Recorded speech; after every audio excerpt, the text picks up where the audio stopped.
الحمد لله الذي رفع السماء بقدرته ودحى الأرض بمشيئته وخلق الخلائق بإرادته واستوى على العرش كما يليق بجلاله وعظيم سلطانه وأشهد أن لا إله إلا الله وحده لا شريك له وأشهد أن سيدنا ومولانا محمدا عبده ورسوله أما بعد. میرے محترم بھائیو، دوستوں اور بہنوں،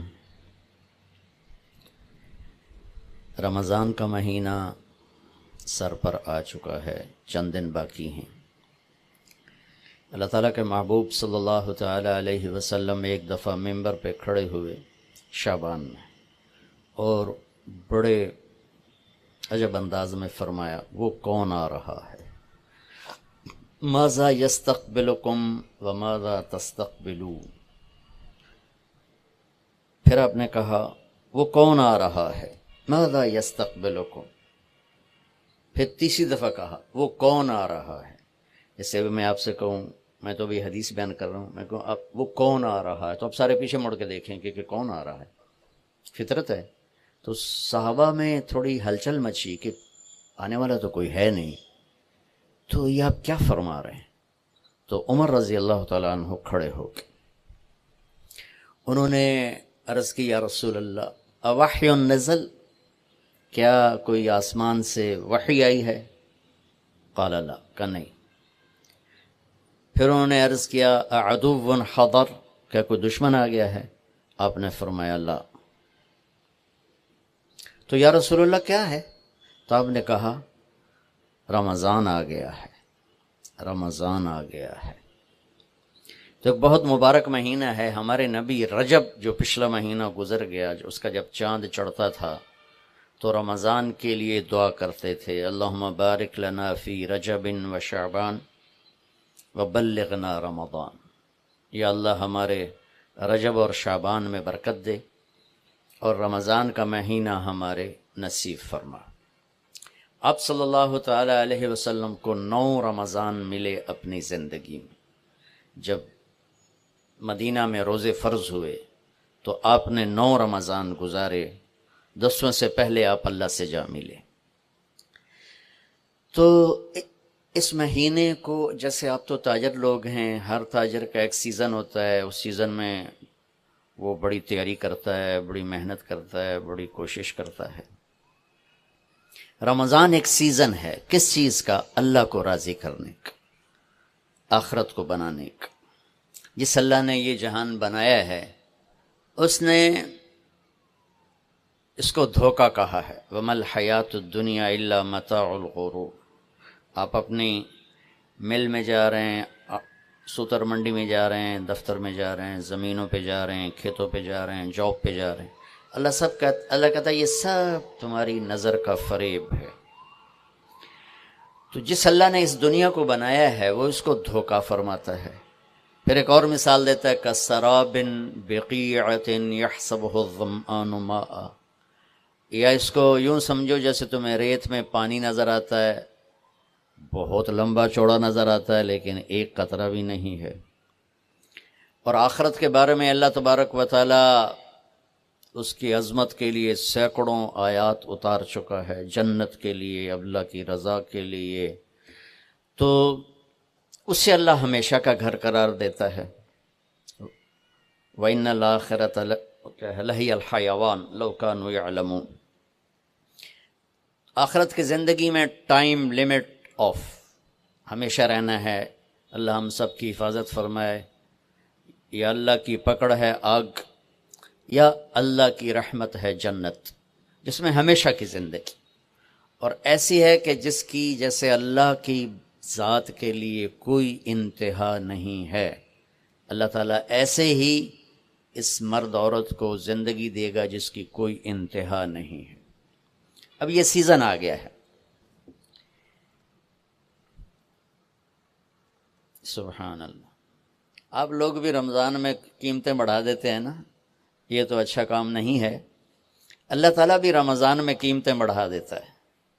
اللہ نفل کو فرض کر دیتا ہے۔ نفل اور فرض میں کیا فرق ہے؟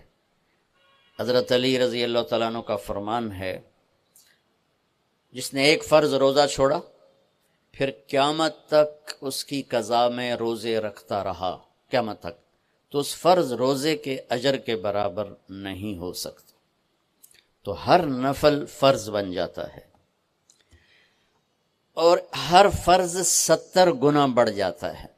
ایک رکعت فرض پڑھی 70 لکھی جائیں گی، 2 رکعت پڑھی تو 140 لکھی جائیں گی، 4 رکعت پڑھی تو 280 لکھی جائیں گی۔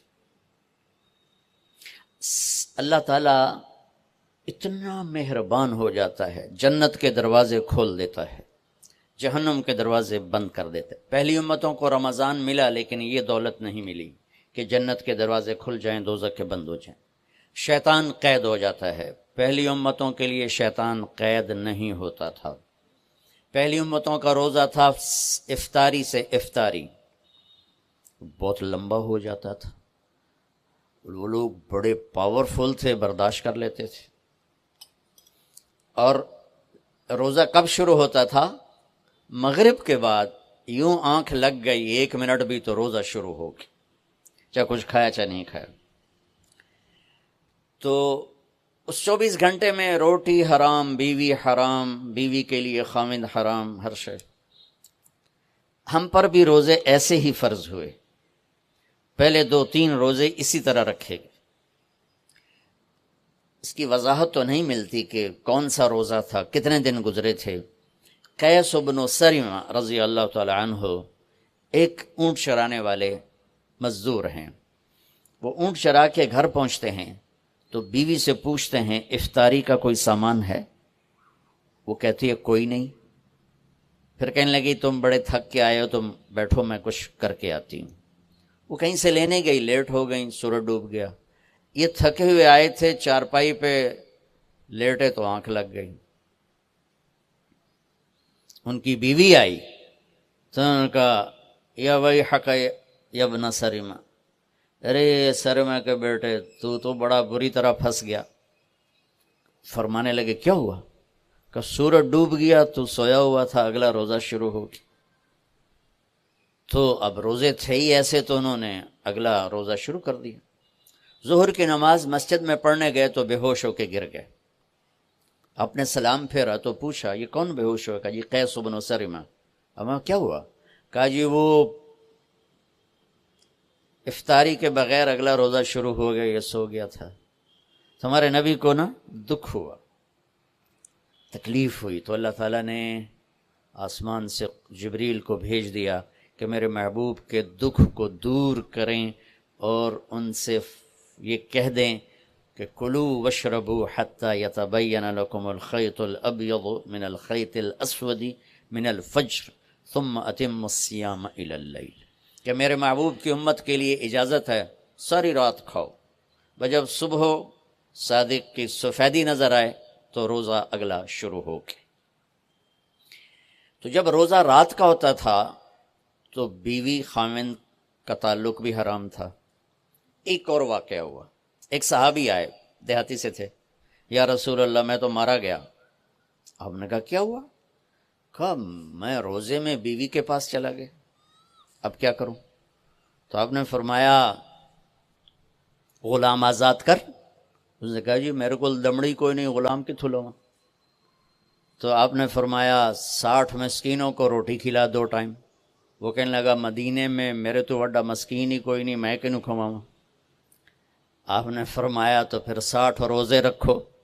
وہ کہنے لگا ایک روزے اے چند چاڑے آئے اگاں کی کروں گا؟ تو آپ بڑا ہنسے۔ اچھا بھائی تو بیٹھ جا، تیرا کوئی کام کرنے ہیں۔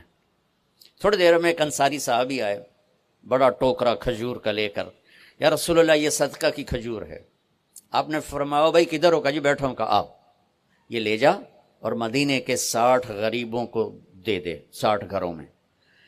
واہ واہ، اللہ نے اس امت سے کیا لاڈ کیا ہے۔ وہ کہنے لگا یا رسول اللہ کی قسم مدینے میں مجھ سے بڑا غریب کوئی نہیں، اب میرا جرمانہ میرے اوپر ہی قربان کرو، میرے تو وڈا بھوکھا ہی کوئی نہیں ہے، تو میرا جرمانہ مجھے ہی دے دو۔ تو آپ اتنا ہنسے کہ آپ کی یہ داڑھیں نظر آنے لگی، یہ آخری اتنا آپ نے اس کی بات کا مزہ لیا۔ پھر آپ نے فرمایا چلو بھائی تو ہی لے جا، لیکن یہ گنجائش تجھے دے رہا ہوں اور کسی کو نہیں دوں گا۔ تو رمضان اللہ تعالیٰ نے ہمیں اس طرح نصیب فرمایا۔ رمضان اور روزے میں مناسبت کیا ہے؟ رمضان کا لفظ، رمضان عربی کا لفظ ہے جس کا مطلب ہے جل جانا، رمض یرمض۔ تو جلنے کا کیا مطلب ہے؟ روزے کے ساتھ، روزے کے ساتھ جلنے کا مطلب یہ ہے کہ جب انسان کوئی مرد اور عورت روزہ رکھتا ہے تو ایک بھوک کی حرارت پیدا ہوتی، خالی چلتی ہے نا مشین تو گرم ہو جاتی، اس میں آئل ہوتا ہے تو گرم نہیں ہوتی، اب اندر تو کچھ نہیں، وہ مشین چل رہی ہے تو اس سے جسم میں ایک حرارت پیدا ہوتی، بھوک ہے، پیاس ہے۔ تو میرا رب ہر دن پچھلے سال کے گناہ اس کی بھوک اور پیاس کی آگ میں جلاتا ہے اور معاف کرتا ہے، جلاتا ہے معاف کرتا ہے، جلاتا ہے معاف کرتا ہے۔ جب آخری رات ہوتی ہے، 29 کی رات جب ہوتی ہے تو اللہ پچھلے سال کے سارے گناہ اس کے معاف فرما دیتا ہے، اس لیے اس کو رمضان کہتے ہیں۔ اس میں ہمیں اللہ تعالیٰ نے تراویح کی نماز عطا فرمائی۔ پہلی امتوں کو یہ مشقت تھی کہ 24 گھنٹے کا روزہ، اس امت کو یہ تھوڑی مشقت ہے کہ 20 تراویح پڑھو، کیونکہ مشکل کام تھا۔ پھر خاص طور پہ آج کل کے روزہ دار جو افطاری پر حملہ کرتے ہیں، افطاری نہیں کرتے، حملہ کر دیں، کی سموسے، کی پکوڑے، کی پیزے، کی پیس، کی مچھی، کی بٹیرے، کھو تباہی پھیر دیں دیں، پھر پے ان دن ہون کے میں پڑھیے، اسی بندیاں طرح کھاؤ تو سارے ہی پڑھ سکتے ہو۔ میرے نبی نے ساری زندگی پیٹ بھر کے نہیں کھایا۔ اب بادشاہ لوگ ہو، راتوں کو جاگتے ہو، دن کو سوتے ہو، بے تحاشا کھاتے ہو، ڈاکٹران دی موج لگی ہوئی، اپنا لائف سٹائل چینج کرو۔ اللہ ان عورتوں سے بھی کہتا ہوں، آپ سے بھی کہتا ہوں، جو آپ کی کمیونٹی ہے، آپ لوگ راتوں کو جاگ رہے ہوتے ہیں، اللہ نے وجعلنا اللیل لباسا، اللہ نے رات سونے کے لیے بنائی، جاگنے کے لیے نہیں۔ یہ میں یوں کیا ہے نا تو میرے لاکھوں سیلز ٹوٹ گئے، میں بول رہا ہوں تو میرے لاکھوں سیل ٹوٹ رہے ہیں۔ جب میں رات کو 10 بجے سو جاؤں تو اللہ میرے جسم سے ایک سیمنٹ نکالتا ہے، وہ میرے پوری باڈی کی ریپیئر کر دیتا ہے، اور صبح تک ساری باڈی کو وہ فریش کر دیتا ہے، تیار کر دیتا ہے۔ جب آپ دن میں سوتے ہیں تو وہ سسٹم آن نہیں ہوتا، اس کو اندھیرے سے نسبت ہے، اجالے سے نہیں۔ اب لوگوں نے دن کو رات بنا دیا ہے، رات کو دن بنا دیا ہے، صحتیں برباد، بلڈ پریشر، شوگر، ہارٹ، سارے جہان دے بیماریاں چاہ کے لئی پھر دن۔ میرے رب نے رات سونے کے لیے بنائی ہے۔ آپ 10 بجے سو جائیں، 12 بجے کے بعد جو سوتے ہیں ان کا وہ سسٹم وہ 10-20% آن ہوتا ہے، 80% وہ آف رہتا ہے۔ 10 بجے 12 بجے سے پہلے کا ہر گھنٹہ 2 گھنٹے کے برابر ہوتا ہے۔ تو بھائیو اپنا لائف سٹائل تبدیل کرو۔ وہ بات آگے تو میں عرض کر رہا ہوں، اپنا لائف۔ اب جاؤ ساری دنیا میں جو ملک ترقی یافتہ ہیں ان کے 8 بجے بازار کھل چکے ہوتے ہیں، تمہارے 8 بجے خراٹے ہوتے ہیں، اور 5 بجے ان کے دفتر بند، ان کی دکانیں بند، ان کا سب کچھ بند۔ تو آپ نے کاروبار کو رات پر پہنچا دیا۔ میرے نبی نے فرمایا جعلت البرکۃ فی بکور امتی، میری امت کے لیے برکت کا ٹائم ہے صبح کا۔ وہ سارے بازار سنسان سناٹا، عصر کے وقت جا کے کاروبار شروع ہوتا ہے۔ تو بھائیو صحت کا خیال رکھنا بھی ہمارے دین کا حصہ ہے۔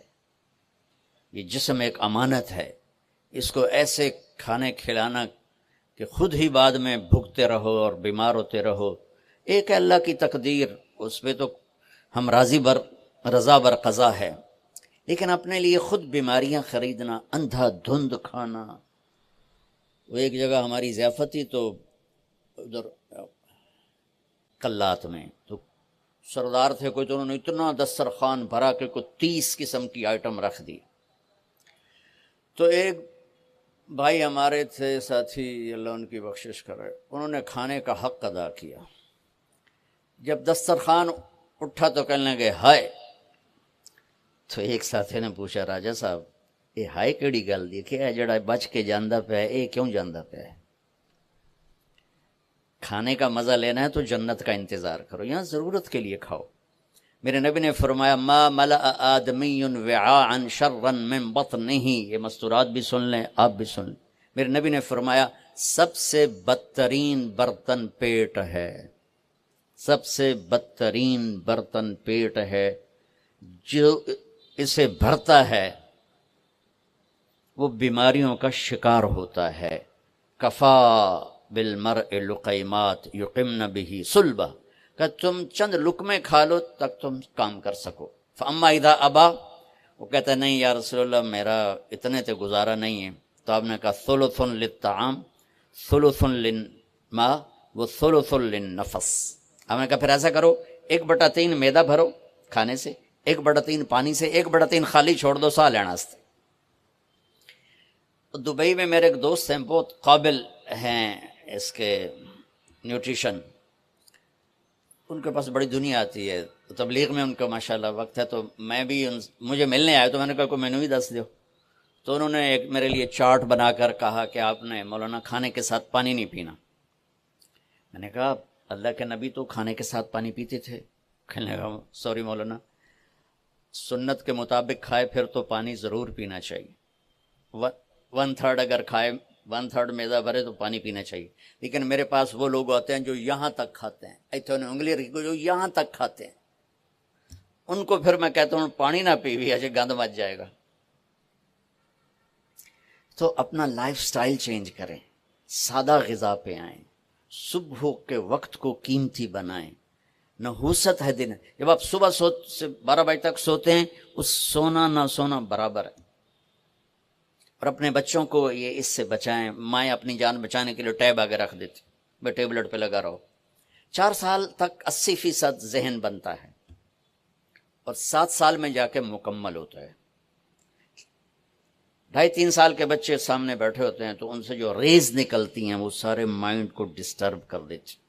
7 سال کے بعد جب دماغ مکمل ہوتا ہے تو اس پہ ایک لیئر چڑھاتا ہے، جب یہ ریز اندر جاتی ہیں تو لیئر متاثر ہو جاتی ہے۔ آپ دیکھتے ہیں ہمارے بچے کتنے ہائپر ہیں، ہم تو باپ کو دیکھ کے پیشاب نکل جاتا تھا،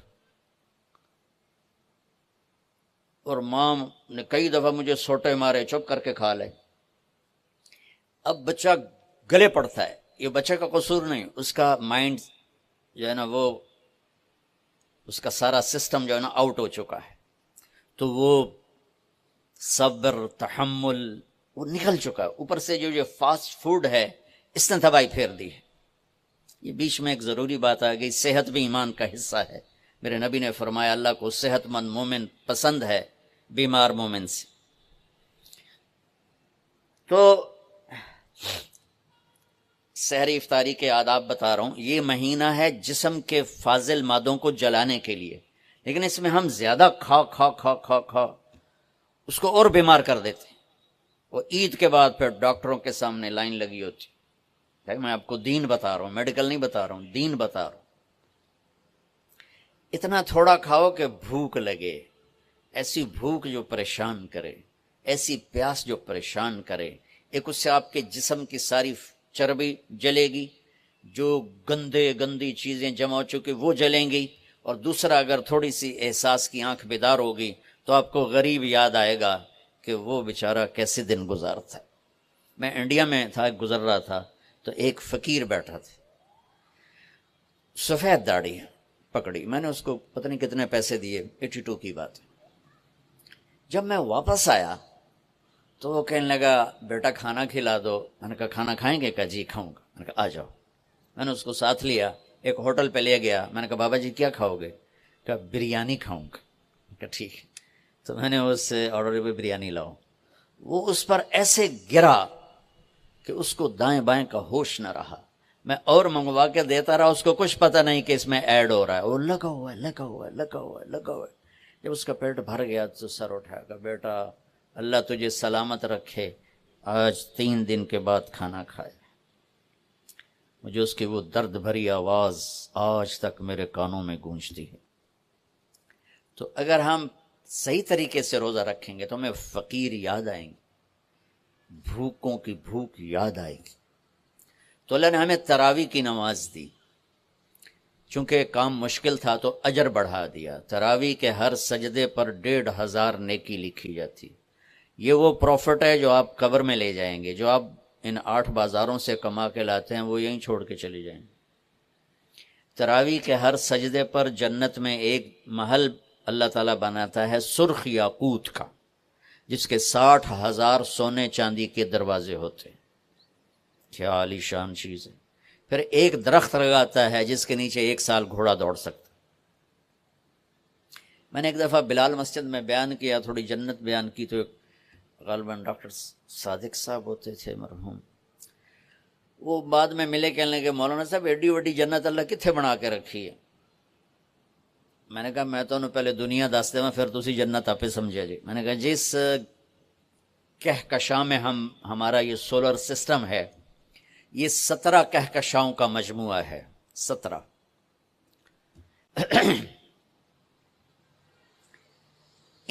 اور اب تک 10 کھرب کے قریب کہکشائیں ڈسکور ہو چکی ہیں۔ ہماری 17 جو کہکشائیں ہیں، اس کنارے سے اس کنارے تک آنے کے لیے 20 ارب لائٹ ایئر چاہیے، 20 ارب سال روشنی کی رفتار، 1,86,000 میل فی سیکنڈ کی رفتار سے کوئی راکٹ یہاں سے چلے اور 20 ارب سال اڑتا رہے تو 17 کہکشاؤں کو پار کرے گا۔ 10 کھرب ہیں اور اللہ کہتا ہے تو مچھر دا پر ہے۔ ہن جنت سمجھ آئی کہ نہیں؟ سمجھ آ گئی۔ اللہ تعالیٰ کی رحمتیں لا محدود، قدرت طاقت لا محدود۔ تو یہ تراویح کے 3 سیکنڈ کا سجدہ ہوتا ہے ہمارا، اور 1.25 گھنٹے کی ہماری تراویح ہوتی ہے، 1.5 گھنٹہ۔ اس میں ہر مرد عورت 20 پر 60,000 40 سجدے، 60,000 نیکیاں لے کے جا سکتا ہے، 60 گھر ابدی لے کے جا سکتا ہے، 60 خوبصورت باغیچے لے کے جا سکتا ہے۔ اور جب آخری رات ہوتی ہے تو اللہ تعالیٰ فرماتے ہیں کہ فرشتوں، میرے بندوں نے رات کو نماز پڑھی، دن میں روزہ رکھا، میری بندیوں نے رات کو نماز پڑھی، دن میں روزہ رکھا، میں نے اس کے بدلے میں ان کے سارے گناہ معاف کر دی۔ تو بھائیو، تراویح کا اہتمام ضرور فرمائیں۔ تھوڑا کھائیں گے تو انشاءاللہ کوئی مسئلہ نہیں ہوگا۔ اب حیران ہو کہ میں جون میں بھی روزہ چائے کے کپ کے ساتھ افطاری کرتا ہوں، تو مجھے کوئی خمار نہیں چڑھتا کسی قسم کا بھی۔ جس نے اڈی وڈی پوری بالٹی سے کنجمین دی پیمنی ہے، اس سے خمار نہیں چڑھے گا تو اور کیا ہوگا؟ وہ گرے گا نہیں تو اور کیا ہوگا؟ تو تراویح، روزہ، یہ 2 مل کر سارے پچھلے سال کے گناہ معاف کروا دیتے ہیں۔ پھر اس میں اللہ تبارک و تعالیٰ نے آخری 10 دن میں لیلۃ القدر رکھی ہے، اعتکاف رکھا ہے۔ پہلی امتوں کے لیے یہ نہیں تھا کہ پچھلے سارے گناہ معاف ہو جائیں، یہ ہمارے لیے کہ ہمارے پچھلے سارے گناہ معاف ہو جاتے۔ اللہ تعالیٰ کا عرش پہلے آسمان پہ آ جاتا، جنت کے دروازے کھل جاتے ہیں، جہنم کے بند ہو جاتے ہیں، شیطان قید ہو جاتے ہیں، اور سمندر کی مچھلیاں اور زمین کی چیونٹیاں تک روزہ رکھنے والوں کے لیے دعا کرتی ہیں۔ اور اللہ تعالیٰ جنت کو روزانہ کہتا ہے ان قریب میرے نیک بندے بندیاں آنے والے ہیں، تو ان کے لیے میک اپ کر لے، تو ان کے لیے تیار ہو جا۔ یہ اللہ تعالیٰ کی رحمت کو لینے کا سیزن ہے۔ پہلی امتوں کو اعتکاف نہیں ملا تھا، ہمیں اعتکاف ملا ہے کہ 10 دن اللہ دے بوئے تے پہ جاؤ، یا اللہ تیرے کو معافی کروا کے ہی اٹھنا ہے، میں اٹھنا ہی کوئی نہیں۔ تو جو دروازے پہ آ جاتا ہے آدمی اسے معاف کر ہی دیتا۔ کوئی بہت ہی سخت دل والا ہو تو معاف نہ کرے، ورنہ بڑے سے بڑے غصے والے بھی کہتا اچھا جی جاؤ معاف کیتا۔ اس میں ایک لیلۃ القدر ہے، وہ بعد میں بات کرتا ہوں۔ پھر اللہ تعالیٰ نے اس میں غریب آدمی کی کہ روزے اچھے گزر جائیں، عید اچھی گزر جائے، اس کے لیے اللہ تعالیٰ نے صدقہ فطر رکھا ہے۔ ہم اسے عید کے ساتھ جوڑ دیتے، پہلی رمضان سے دینا چاہیے تاکہ غریب اپنا کوئی روزہ تو رکھ سکے۔ پہلے رمضان سے 29 رمضان تک جب مرضی دے دیں، اور اگر وہ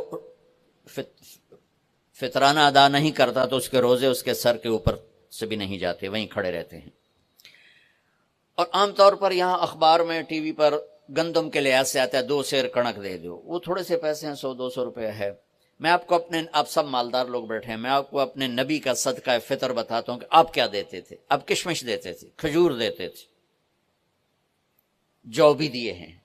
تو کشمش 3 کلو، بازار میں 3.5 کلو، بازار میں جا کے پوچھیں جو سب سے اچھی کشمش ہو یا پھر درمیانی، گھٹیا نہیں درمیانی اور سب سے اچھی، پتہ کرے وہ کتنی ہے، 1000 روپے کلو ہے، 1500 روپے کلو ہے، آپ کے گھر کے 4 افراد ہیں تو ایک گھر سے 6000 روپیہ غریب کو جائے گا۔ آج تو 6000 میں ایک ہفتہ نہیں گزرتا۔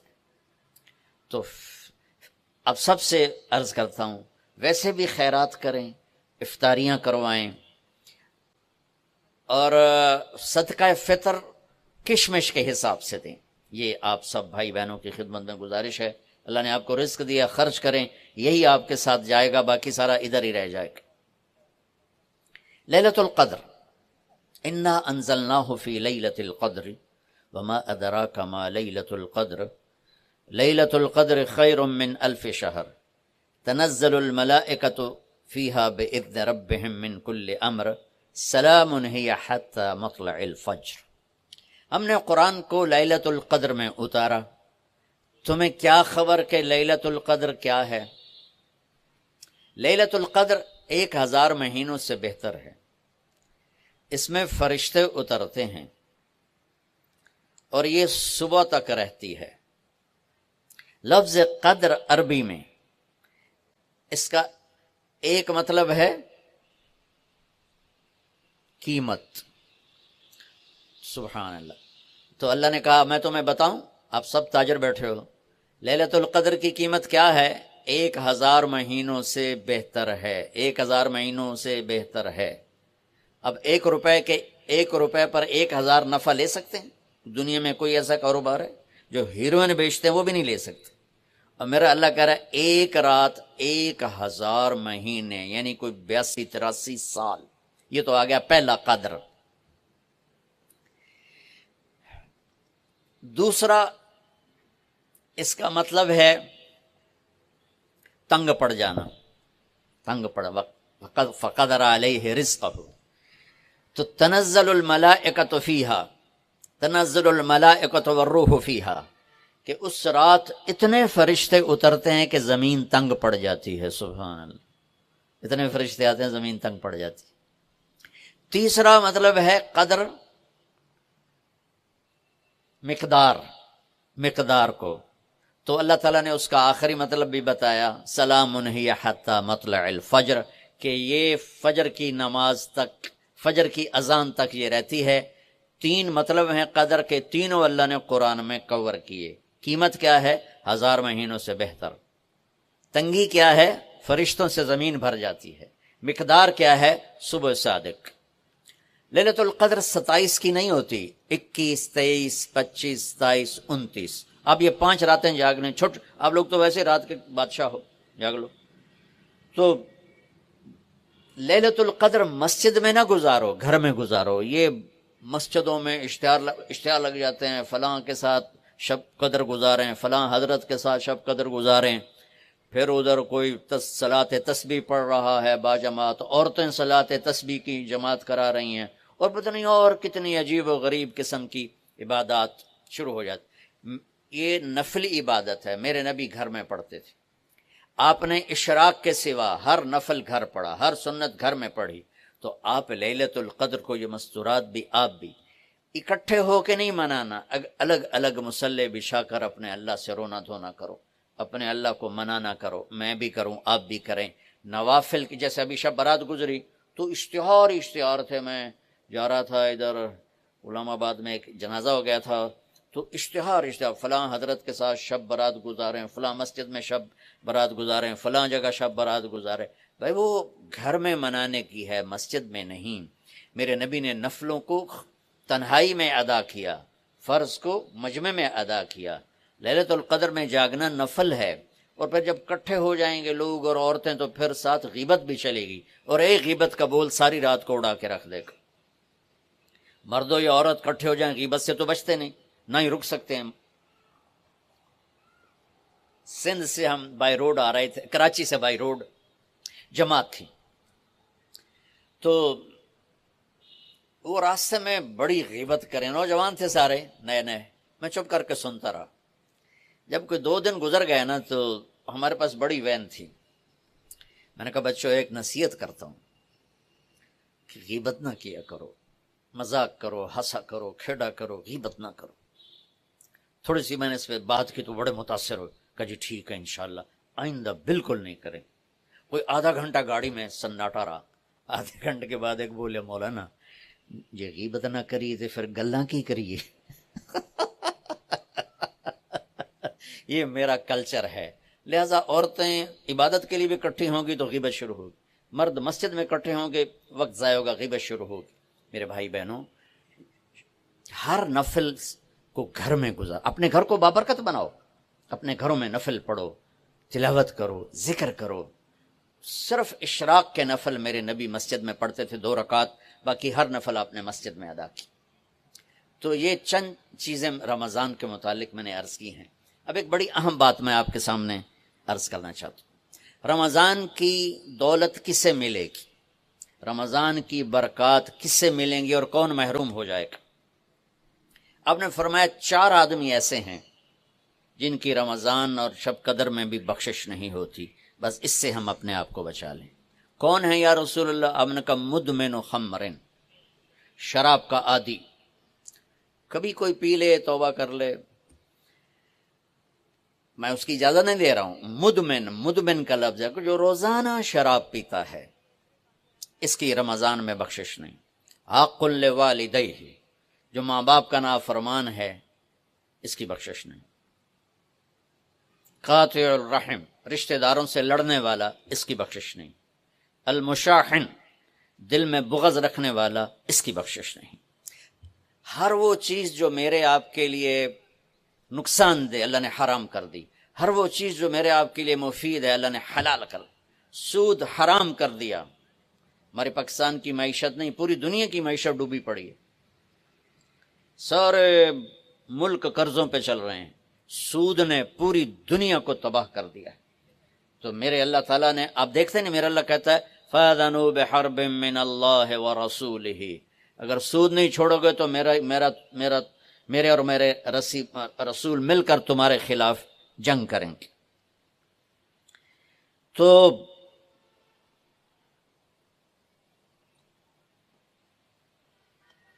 ہر وہ چیز جو مضر ہے اللہ اس سے بند، چونکہ سود چند ہاتھوں میں دولت اکٹھی کر دیتا ہے اور غریبوں کے چولہے ٹھنڈے ہو جاتے ہیں، یہ اللہ کو ناپسند۔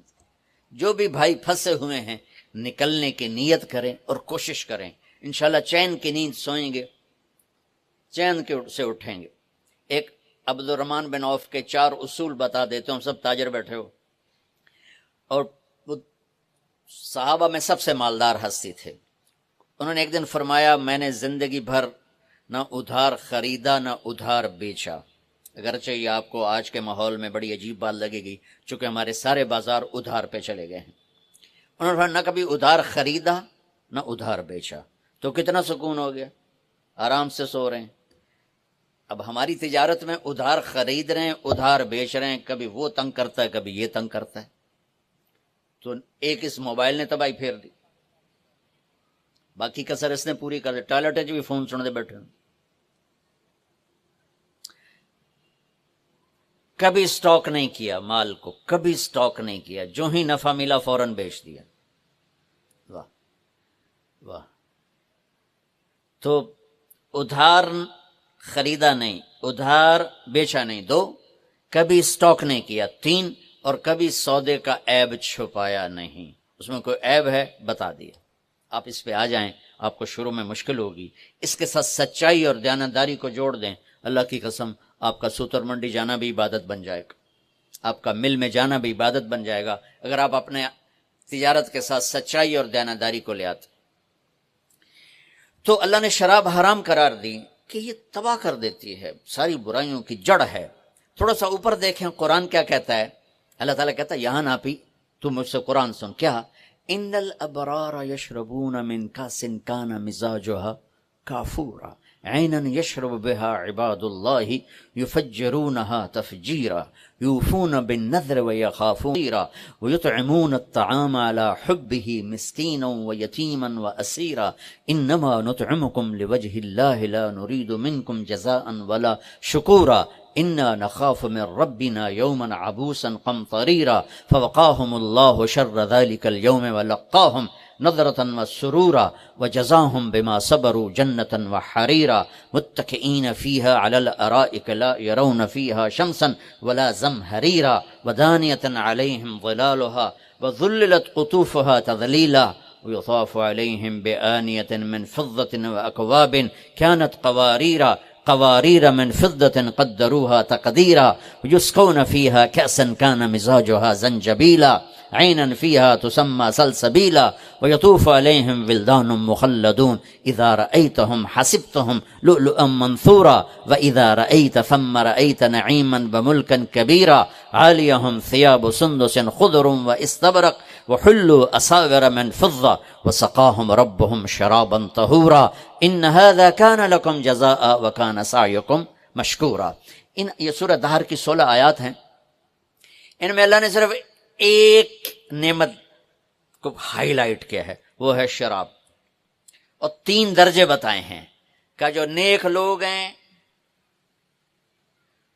وہ شراب پئیں گے، خود اٹھا کے سراہی اٹھائیں گے، جام میں ڈالیں گے، پئیں گے. بوفے سسٹم، بھائی آپ پہ پاؤ تو آپ پہ کھاؤ. ہیں ان کے بھی نوکر، لیکن اللہ کیٹیگورائز کر رہا ہے کہ جو نچلا درجہ ہے وہ خود اٹھا کے پی رہے ہوں گے، کافوری ہوگی.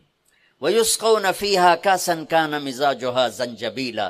اس سے جو اوپر والا درجہ ہے انہیں زنجبیل کی شراب پلائی جا رہی ہوگی. پلانے والے کون ہیں؟ ولدان مخلدون، خوبصورت خدام نوکر. پلانے والے کون ہیں؟ اب یہ تو اتنی مستورات بیٹھی ہیں، جنت کے حوریں، وہاں سوکن پڑا کوئی نہیں ہوگا، خوش رہو. اور میرے نبی نے فرمایا تمہیں پتہ وہ کن ہاتھوں سے تمہیں جام پکڑائیں گی کہ اگر اس کے ہاتھ کی انگلی کا یہ فنگر ٹپ سورج کو دکھا دیں تو سورج نظر نہیں آئے گا. ان ہاتھوں کے ساتھ وہ تمہیں جام پیش کریں گے.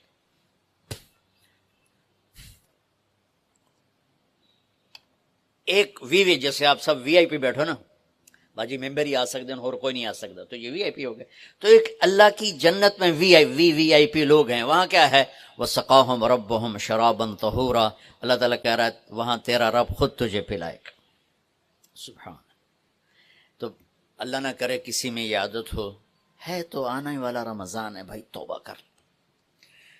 دوسری جو چیز ہے نا، اس کے لیے جو اللہ نے لفظ استعمال کیا وہ بڑا خوفناک ہے. حق لوالدیہ.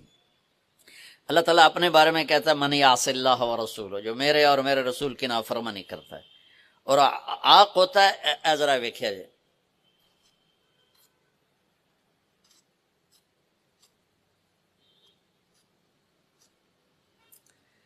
اس کو میں نے اتنا چیر دیا ہے کہ یہ جڑ نہیں سکتا. دیکھ لیا آپ نے؟ وہ کوئی بول لو تھا صحیح، ہاں ٹھیک. یہ اب جڑ نہیں سکتا، کسی اتنا پرزے کر دیا ہے. آقا کہتے ہیں کسی کو پرزے کر دینا، چیر کے رکھ دینا. تو یہاں بڑا خوفناک لفظ اللہ نے نبی نے استعمال کیا کہ جو اپنے ماں باپ کے دلوں کے ٹکڑے ٹکڑے کر دے، جگر کو جلا کے رکھ دے، اس کم بخت کی پورے رمضان میں بخشش نہیں ہوگی. کبھی آواز اونچی ہو جانا فطرت ہے، کبھی سخت بول جانا فطرت ہے. انسان ہیں، بشر ہیں، بچے بھی اکھڑ جاتے ہیں. لیکن ایک وہ ہے بندہ جس نے اپنے ماں باپ کے دل کو جلا کے رکھ دیا. ہمارے قریبی پڑوسی ذمہ دار تھے، میرے والد صاحب کے تعلق والے، فوت ہو گئے. مجھے ملنے آئے، کہنے لگے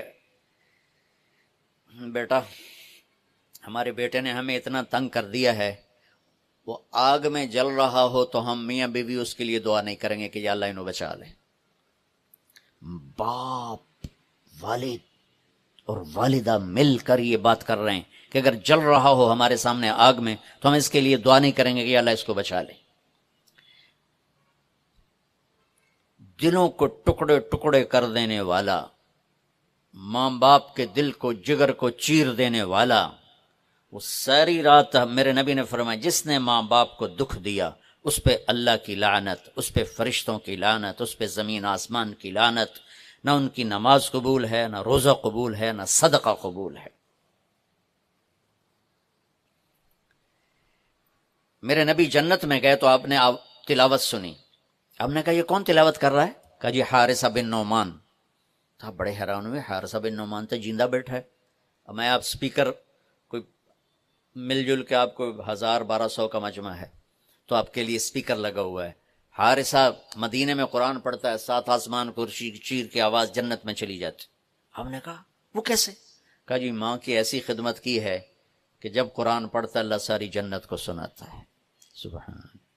اور آپ کو قرآن سے بتاؤں، وَقَضَىٰ رَبُّكَ أَلَّا تَعْبُدُوا إِلَّا إِيَّاهُ، اللہ نے اپنا حق صرف ایک آیت میں بتایا۔ اب سننا، وَبِالْوَالِدَيْنِ إِحْسَانًا إِمَّا يَبْلُغَنَّ عِندَكَ الْكِبَرَ أَحَدُهُمَا أَوْ كِلَاهُمَا فَلَا تَقُل لَّهُمَا أُفٍّ وَلَا تَنْهَرْهُمَا وَقُل لَّهُمَا قَوْلًا كَرِيمًا وَاخْفِضْ لَهُمَا جَنَاحَ الذُّلِّ مِنَ الرَّحْمَةِ وَقُل رَّبِّ ارْحَمْهُمَا كَمَا رَبَّيَانِي صَغِيرًا رَبُّكُمْ أَعْلَمُ بِمَا فِي نُفُوسِكُمْ إِن تَكُونُوا صَالِحِينَ فَإِنَّهُ كَانَ لِلْأَوَّابِينَ غَفُورًا۔ 9 جملے اللہ نے اب ماں باپ کے حق میں اتارے، 9 جملے۔ اگر آپ کے والدین زندہ ہیں تو اللہ کے واسطے ان کی دعا لے لو۔ ایک خاتون نے پیغام بھیجا، جی میرے خاوند انتقال ہو رہا ہے، کلمہ نہیں پڑھا جا رہا، صحابی علقمہ رضی اللہ تعالیٰ۔ آپ تشریف لے گئے، اب کہلوانے والے رسول اللہ اور کہنے والا صحابی۔ آپ نے کہا بیٹا کہو لا الہ الا اللہ۔ کہا جی کہا نہیں جاتا، بول رہا ہے کلمہ نہیں پڑھا جا رہا۔ تو آپ نے فوراً پوچھا والدین میں کون زندہ؟ کہا جی ماں۔ آپ نے پوچھا ناراض ہے؟ کہا جی ہاں۔ تو آپ نے پیغام بھیجا آپ آتی ہیں یا میں آ جاؤں؟ انہوں نے کہا نہیں یا رسول اللہ میں ہی آ جاتی۔ وہ آئیں تو آپ نے کہا آپ اپنے بیٹے سے ناراض ہیں؟ کہا جی میں ناراض ہوں۔ کیا ناراضگی؟ اب سننا ذرا، کیا ناراضگی ہے؟ کہا یا رسول اللہ کوئی گلہ نہیں اس کے دین کا، راتوں کو اٹھ کے تہجد میں قرآن پڑھتا ہے، دن میں روزے رکھتا ہے، لیکن جب بھی مجھ سے بات کرتا ہے تو بڑی بدتمیزی سے کرتا ہے، اوکھا ہو کے بولتا ہے، تو اس سے میرا دل ٹوٹ گیا ہے۔ آپ نے فرمایا معاف کر دو۔ تو اتنی دکھی تھی، اللہ کے نبی کے کہنے پر بھی کہا یا رسول اللہ میرا جی نہیں چاہتا میں اسے معاف کروں۔ آپ نے فرمایا اگر میں اسے آگ میں جلاؤں تو سفارش کرو گی؟ کہا جی پھر تو کروں گی، اتنا تو میرا جگر نہیں کہ جلتا دیکھو۔ آپ نے فرمایا اگر تو نے اسے معاف نہ کیا تو یہ اللہ کی آگ میں جلے گا۔ اچھا یا رسول اللہ میں معاف کرتی ہوں۔ آپ نے کہا بیٹا کہو لا الہ الا اللہ۔ اس نے کہا لا الہ الا اللہ محمد الرسول اللہ، اور اس کی جان نکل گئی۔ پھر آپ نے اس کا جنازہ پڑھایا، قبر میں اتارا، اور پھر یہ اعلان کیا جس نے ماں باپ کو تنگ کیا اس پہ اللہ کی لعنت، فرشتوں کی لعنت، زمین آسمان کی لعنت، نہ ان کی نماز قبول ہے، نہ روزہ قبول ہے، نہ اس کا صدقہ قبول ہے۔ تو عاق لوالدیہ، عاق لوالدیہ۔ تو بھائیو ماں باپ بہت بڑا خزانہ ہے۔ میرے نبی جیسی ہستی نے کہا کاش میری ماں ہوتی تو ان کی ایسی خدمت کرتا کہ میں عشاء کی نماز کے مصلی پہ کھڑا سورۃ فاتحہ پڑھ رہا ہوتا اور ادھر سے آواز آتی محمد، تو میں اپنی ماں کے لیے نماز توڑ دیتا۔ تو اپنے والدین کی دعا لینا بہت بڑا سرمایہ ہے، بہت بڑا خزانہ ہے۔ تیسرا میرے نبی نے فرمایا قاطع رحم، رشتوں کو توڑنے والا، لڑائی جھگڑے کرنے والا۔ میرے بھائیو اسلام پیغام میں محبت ہے، نفرت نہیں۔ اسلام پیغام میں اس کے ساتھ دوسرے کو بھی جوڑ دوں، المشاحن، جو دل میں کسی کے لیے نفرت رکھتا ہو، بغض رکھتا ہو، کینہ رکھتا ہو، حسد رکھتا ہو، ان سب کے لیے جنت کے دروازے بند ہو جاتے۔ پوری دنیا کے انسانوں کی مشترکہ ڈیمانڈ عزت دو، محبت دو، درگزر کرو، یہ ماسٹر کی ہے۔ جیسے یہ جاتے ہیں نا حرم شریف، تو بڑے بڑے ہوٹل بن گئے، کتنے 100 ہزاروں کمرے ہیں، تو ہر کمرے کا ایک وہ کارڈ ہوتا ہے جس سے وہ کھل جاتا ہے، لیکن ایک کارڈ عملے کے پاس ہوتا ہے جس سے سارے کمروں کے دروازے کھل جاتے ہیں۔ پوری دنیا کے مرد عورتوں کے دل ایک کمرہ ہے، اس پر دروازہ لگا ہوا بند ہے، اس کی جو چابی ہے نا وہ محبت ہے۔ ماسٹر کی محبت دو، عزت دو، احترام دو، کوئی خطا ہو جائے معاف کرو۔ اگر یہ صفت نہیں ہے تو رمضان کے روزے بھی معاف نہیں کروا سکیں گے۔ میرے بھائیو جیسے میری آواز آپ تک پہنچ رہی ہے نا، ایسے میرے دل سے نکلنے والی لہریں بھی آپ تک پہنچ رہی ہیں۔ تو محبتیں پوری دنیا کے 7 ارب انسانوں کی ضرورت۔ میرے نبی نے پوچھا اسلام کا سب سے بڑا عمل کیا ہے؟ صحابہ نے کہا نماز۔ آپ نے کہا نہیں، انہوں نے کہا جہاد آپ نے فرمایا نہیں، ان کا روزہ آپ نے فرمایا نہیں، ان کا حج آپ نے فرمایا نہیں، کہ یا رسول اللہ پھر کیا ہے؟ تو آپ نے کہا محبت، اللہ کے لیے محبت کرنا۔ اس وقت پوری دنیا میں اللہ نے مجھے کئی دفعہ پھرائی ہے، محبتوں سے دنیا خالی ہو چکی۔ یہ بہت بڑا سرمایہ ہے۔ ان ماؤں سے کہتا ہوں، والدین سے کہتا ہوں، اگر اولاد کو نیک بنانا ہے اور آپ چاہتے ہو کہ جو آپ چاہتے ہیں ان کے اندر چلا جائے، تو ان کو محبت دو۔ ڈیٹا جاتا ہے نا، یہ آج کل پتہ نہیں یہ کیا ہے، یہ جو فون ہوتے ہیں ان میں بلوٹوتھ لگا ہوتا ہے، اگلے کا ڈیٹا لینے کے لیے اس کا بلوٹوتھ اور اپنا آن کرو تو ڈیٹا شفٹ ہو جاتا ہے۔ ہمارے دلوں میں کسی کے لیے غصہ ہے، کسی کے لیے نفرت ہے، کسی کے لیے چڑ ہے، کسی کے لیے حسد ہے، کسی کے لیے بغض ہے، کسی کے لیے کینہ ہے۔ شیشے پہ تیل لگ جائے تو صورت غائب ہو جاتی، جب دل میں یہ گندگیاں آتی ہیں تو ایمان کی صورت غائب ہو جاتی، دل کو دل سے راہ ہوتی ہے۔ میرے نبی کا فرمان ہے، بھائیو محبتیں بانٹو، محبتیں تقسیم کرو، اپنے دلوں کو صاف کرنا سیکھو۔ اور سب سے بڑا رشتہ جس میں سب سے زیادہ محبت کی ضرورت ہے وہ خاوند کا بیوی سے اور بیوی کا خاوند سے۔ اللہ نے والدین کے لیے چند آیات اتاری، بہن بھائیوں کے لیے چند آیات ہیں، اولاد کے لیے چند آیات ہیں، لیکن خاوند اور بیوی کے رشتے کے لیے سینکڑوں آیات ہیں۔ قرآن بھرا پڑا ہے، سورۃ بقرہ میں، سورۃ آل عمران میں، سورہ نساء میں، سورہ طلاق میں بھرا پڑا ہے۔ آگے بھی چلے جاؤ تو عورتوں کے حقوق، اور خاص طور پر بیوی کے حقوق۔ ہمارا جوائنٹ فیملی سسٹم ہے تو کہیں ماں باپ پس رہے ہیں بیوی کی وجہ سے، یہ بہت کم ہے، اور کہیں بیویاں پس رہی ہیں سسرال ساس سسر کی وجہ سے، یہ بہت زیادہ ہے۔ کیونکہ جتنے میں سنتا ہوں گھروں کی مشکلات، تو اس میں جو میرے سامنے پچھلے 20 سال سے انالیسز آیا ہے، بہت کم عورتیں ہیں جو بد زبان ہیں یا اپنے گھر کو خراب کر بیٹھتی ہیں۔ زیادہ تر، میں درد سے کہہ رہا ہوں، ہمارا سسرالی معاشرہ بہت سخت۔ خاوند کا بیوی پہ حق ہے، میں ہاتھ جوڑ کے کہتا ہوں، خاوند کے ماں باپ کا بیوی پہ حق نہیں ہے۔ میں یہ نہیں کہہ رہا ہوں کہ بیویاں اپنے خاوند کے والدین کی خدمت نہ کریں، یہ اپنے والدین کو چھوڑ کے آ گئی ہیں تو ان کو اپنا ماں باپ بنا لیں۔ اور خاوند کے ماں باپ سے کہتا ہوں، انہوں نے اپنی بیٹی کو کسی کے ہاتھ دے کر بیچ دیا ہے، تو اس آنے والی کو اپنی بیٹی بنا لیں۔ لیکن پتہ نہیں کیا ہے، چاہے کوئی دیندار خاندان ہے، چاہے کوئی دنیا دار خاندان ہے، سسرالی معاشرہ بہت اپسٹ۔ کوئی اس کے لیے بڑے پیسے نہیں چاہیے، صرف محبت چاہیے۔ آپ اپنے دل کو کھول دو، ماں باپ سے جڑ جاؤ گے، بیوی سے جڑ جاؤ گے، بیوی خاوند سے جڑ جائے گی۔ لیکن تانے طنز، آپ میں بہت سارے لوگ مینوفیکچرر ہوں گے، اب لوگ ڈائی کی کتنی حفاظت کرتے ہو؟ ڈائی، کسی میں بوتل بن رہی ہے، کسی میں پرزہ بن رہا ہے، کسی میں کچھ بن رہا ہے، کسی میں یہ فون بن رہا ہے، تو اس ڈائی پر لوگ ایسے کھڑے ہوتے ہیں کہ کہیں کوئی خراش نہ آ جائے، چونکہ اگر ہلکی سی بھی خراش آ جائے تو جو پرزہ بن رہا ہے اس میں فالٹ آ جاتا۔ یہ میری بات ٹھیک ہے نا؟ وہ بولو، لگتا بھوک زیادہ لگی تو ہے۔ اب میرے ایک بات سنو، میں بڑے درد سے کہہ رہا ہوں، او بھائی یہ لینڈ کروزر ہے، اس کی ڈائی اور کروڑوں اربوں روپے کی ہے، اور یہ مرسڈیز ہے، اس کی ڈائی کروڑوں اربوں روپے کی ہے، اور یہ رولز رائس ہے، اس کی تو اربوں خربوں میں ڈائی ہے، اس پر ہر وقت انسپیکشن کمپیوٹر لگے ہوئے ہیں کہ ذرہ برابر خراش نہ آئے۔ کائنات کا سب سے قیمتی پرزہ انسان ہے، اور کائنات کی سب سے قیمتی ڈائی عورت ہے، اور اسے نہیں تباہ کر دیتا سسرالی معاشرے۔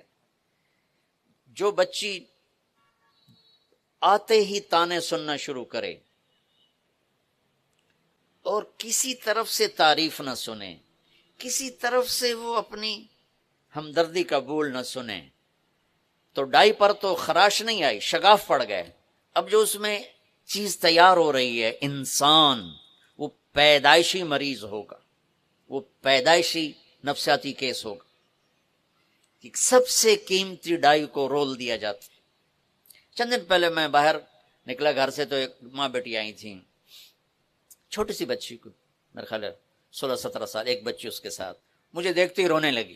یہ واقعات کی ایک لائن لگی ہوئی ہے، چونکہ ابھی چند دن پہلے ہو تو سنا رہا ہوں کہ مولانا صاحب صبح سے شام تک سب کی خدمت کرتی ہوں اور یہ میری بچی رل گئی ہے، اس کو بھی نہیں دیکھ پاتی، اور جب کبھی تھک ہار کے کہہ دوں جی مجھ سے نہیں ہوتا تو پھر ایک گالیوں کا طوفان ہوتا. یہ ہر گھر کی کہانی. اللہ کے واسطے اپنے رشتوں کو جوڑو. پیسہ نہیں چاہیے، میٹھا بول چاہیے. خامد کو عورت سے کوئی پیسہ نہیں چاہیے، عزت چاہیے، میٹھا بول چاہیے. بیوی کو خامد سے کوئی سونا چاندی نہیں چاہیے، میٹھا بول چاہیے، محبت چاہیے. اولاد کو ماں باپ سے، ماں باپ کو اولاد سے محبت چاہیے. بہت ماں باپ کا دخل ہے آج کی اولاد کے نافرمان ہونے میں. زبردستی کرتے ہیں، ڈانٹ ڈپٹ کرتے ہیں. ایک یہ جو آ گیا اسکول سسٹم، 3 سال کی ان ماؤں سے کہہ رہا ہوں، 3 سال کے بچوں کو اسکول بھیجتے ہوئے تمہیں رحم نہیں آتا؟ تو تمہارا فرما بردار کیسے بنے گا؟ وہ روتا ہو جاتا ہے، روتا ہو. 4 سال میں 3 سال میں اس کا دماغ بن رہا ہوتا ہے. جب اس پر ایک دم لوڈ ڈالا جاتا ہے، جیسے اس بلب اور یہ لائٹ کے پر لوڈ زیادہ آ جائے تو یہ پھٹ جائے گی. تو جب 3 سال کا بچہ اسکول جاتا ہے اور اس پر بوجھ پڑتا ہے، ماں کی جدائی کے لیے روتا ہے. میں تو 11 سال کا میرے والدین نے مجھے بھیج دیا 60s میں سینٹرل ماڈل اسکول اور سینٹ اینتھنی لاہور کے عالی شان اسکول تھے، ان دونوں میں ہمیشہ مقابلہ رہتا تھا. میں 11 سال کا تھا اور میں رضائی میں ہاسٹل میں ڈال دیا. میں رضائی میں سر دے کے روتا رہتا تھا، روتا رہتا تھا، روتا رہتا تھا. 6ٹھی 7ویں 8ویں 3 سال میرے آنسو بہے. پھر میرا دل والدین کے لیے بند ہو گیا. پھر مرتے دم تک تبلیغ میں لگنے کے بعد میں نے ان کی خدمت کی، لیکن محبت میرے دل سے نکل گئی. میرا چھوٹا بھائی اپنی ماں پر ایسے قربان ہوتا تھا، لاڈ کرتا تھا، حالانکہ وہ باپ بن چکا تھا، ڈاکٹر. میں اپنی بیگم سے کہتا پتہ نہیں جیسے یہ طاہر میاں اپنی ماں سے لاڈ کرتا ہے، میرے دل میں یہ محبت نہیں اٹھتی. حالانکہ خدمت پوری، ادب پورا، احترام پورا، لیکن دل سے محبت میرے ماں باپ نے خود ختم کی. جو وقت تھا میرا ماں باپ سے جڑنے کا وہ مجھے بھیج. کتنے مالدار لوگ ہیں بچوں کو انگلینڈ بھیجو، امریکہ بھیجو کہ وہاں اعلیٰ تعلیم لے کر آئیں. وہ تعلیم تو پتہ نہیں لیتے ہیں کہ نہیں لیتے، لیکن میرے بھائیو وہ بہت کچھ ضائع کر کے آتے. میں اسلام آباد سے کل آ رہا ہوں، ایک فیملی کینیڈا سے آئی ہوئی تھی. ہمارا بیٹا ہمیں چھوڑ، ہم گئے تھے بچوں کو اعلیٰ تعلیم دلانے، ہمارا بیٹا ہمیں چھوڑ کے ہی چلا گیا. تو ہمارا اسکول سسٹم ہو کاروبار بن چکا ہے، ہمارے ہاسپٹل کاروبار بن چکے ہیں، ہماری عدالتیں کاروبار بن چکے ہیں. اس ملک کی تباہی کے لیے اتنا ہی کافی ہے جہاں انصاف بھی کاروبار ہو، جہاں مریض بھی کاروبار ہو، اور جہاں معصوم بچہ بھی کاروبار ہو. میرا نبی کہتا ہے 7 سال تک بچے کو نماز بھی نہ کہو تو کیا کرو؟ گود دو. یہ مائیں اس کو گود دیں، ریس منتقل ہوں کی محبت دیں. وہ روتا جاتا روتا آتا ہے.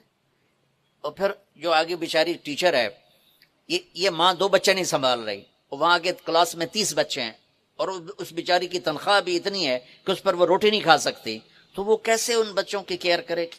ایسے ایک لطیفہ ہے، ایک ٹیچر بچوں کو کہہ رہے بچوں بولو CUP سپ.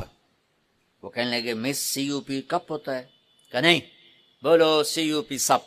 انہوں نے پھر کہا کہ نہیں مس CUP کپ ہوتا ہے. وہ کہنے لگی اتنی تھوڑی تنخواہ سپ پی رہے گا، کپ نہیں بنتا. اتنی تھوڑی تنخواہیں ہیں. ظلم و ستم ہے میری نسل پر. میں کیا کروں، کدھر جا کر ٹکر ماروں؟ ماں باپ ظالم ہیں. ظلم ہے ان ماؤں کا جو 3 سال کے بچے کو اسکول بھیجتے. روزی ماتھے پہ لکھی ہوئی ہے، ڈگری پہ نہیں. عزت ذلت آسمان کے فیصلے ہیں. ریگولر آسانی سے بچوں کو، پھر اوپر O لیول A لیول، پھر A کتنے آئے، B کتنے آئے، C کتنے بچے خودکشی کر گئے. آپس میں بھی محبت سے رہو، بچوں کو بھی پیار دو. مجھے ایک بچہ ملا چند دن پہلے، کہ جی میں اور وہ اس نے پورے پنجاب میں ٹاپ کیا FSC میں. کہ جی میں 2 دفعہ خودکشی کی کوشش کر چکا ہوں. میں نے کہا تم نے تو ٹاپ کیا ہے، اور وہاں کنگ ایڈورڈ میڈیکل یونیورسٹی میں پڑھ رہا ہے.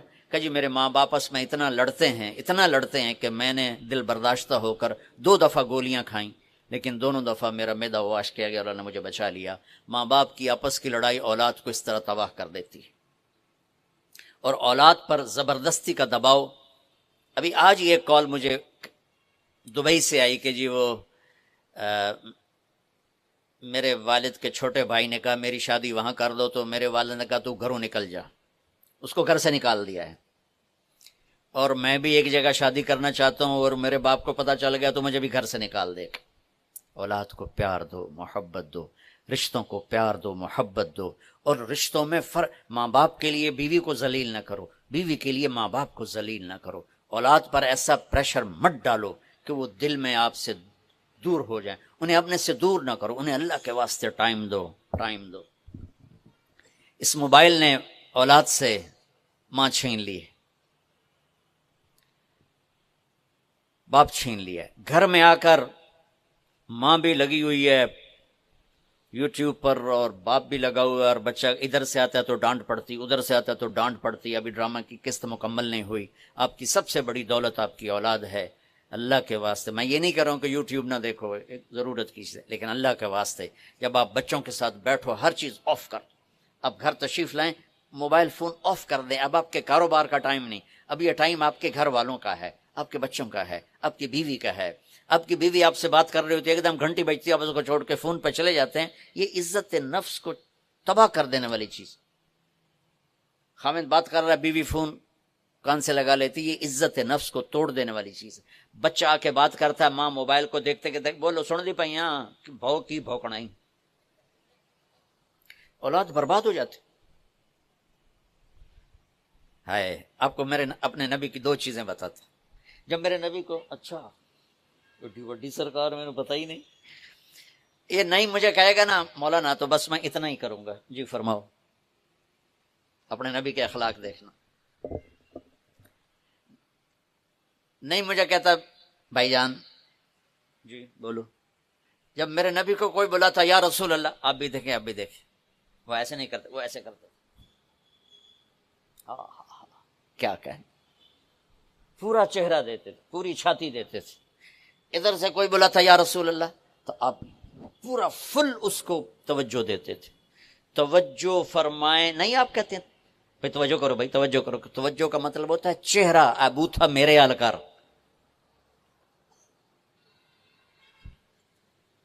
بھائیو محبتیں مٹ گئیں، مجھے 20 سال ہو گئے یہ پیغام سناتے ہوئے۔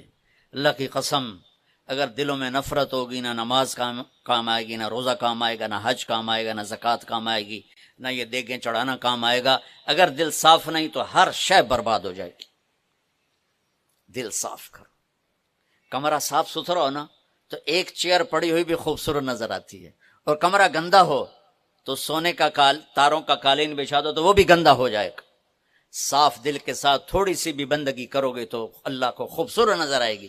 غلیظ گندے دل کے ساتھ اگر کرو گے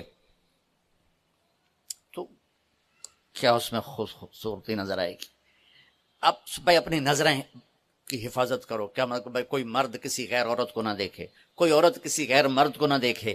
یہ نظروں کی حفاظت کا چھوٹا سا جز ہے، چھوٹا سا۔ سب سے بڑی بد نظری ہے عیب دیکھ۔ میں نعیم کے عیب تلاش کرتا ہوں، نعیم میرے عیب تلاش کرتا رہے، یہ سب سے بڑی بد نظری ہے۔ یہ آنکھوں کا پردہ اٹھ جائے نا اور جھکے نہیں تو یہ آنکھیں برباد ہو جاتی ہیں، گندگی پڑھ کے۔ جو لوگوں کے عیب دیکھتا ہے یا دیکھتی ہے اور ہر وقت خوبیوں میں بھی کمیاں دیکھتے رہتے ہیں تو ان کے دل کی آنکھیں برباد ہو جاتی، اندھے ہو جاتے۔ میں عرصے سے ایک پیغام سنا رہا ہوں، آؤ بھائی فرقہ واریت سے باہر آ جاؤ، تمہارا جو فرقہ ہے تمہیں مبارک ہو، پر مسلمان بن کے چلو۔ تمہارا جو مسلک ہے اس پہ چلو، پر اللہ کے واسطے امت بن کے چلو۔ ماں کو پیار دو۔ انسان سب سے زیادہ محبت کا بھوکا ہے، سب سے زیادہ۔ دنیا کی سب سے بڑی ڈیمانڈ 7 ارب انسانوں کی عادات الگ، خواہشات الگ، ضروریات الگ، لیکن 7 ارب انسانوں کی ایک ڈیمانڈ مشترک ہے، یہ عورتوں یا مردوں، کہ مجھے محبت ملے، مجھے عزت ملے، مجھے محبت ملے، مجھے عزت ملے۔ بھائیو اپنے رمضان کو اگر قیمتی بنانا ہے تو یہ میری آخری نصیحت صرف رمضان کے لیے نہیں ہے، پوری زندگی کے لیے دلوں کو صاف کرنا، دل کو صاف کر۔ ایک حدیث سنا تھا، میرے نبی نے فرمایا، میرے بیٹے انس میری ایک بہت بڑی سنت ہے۔ یہ بہت بڑی کا لفظ داڑھی پہ نہیں کہا، پگڑی پہ نہیں کہا،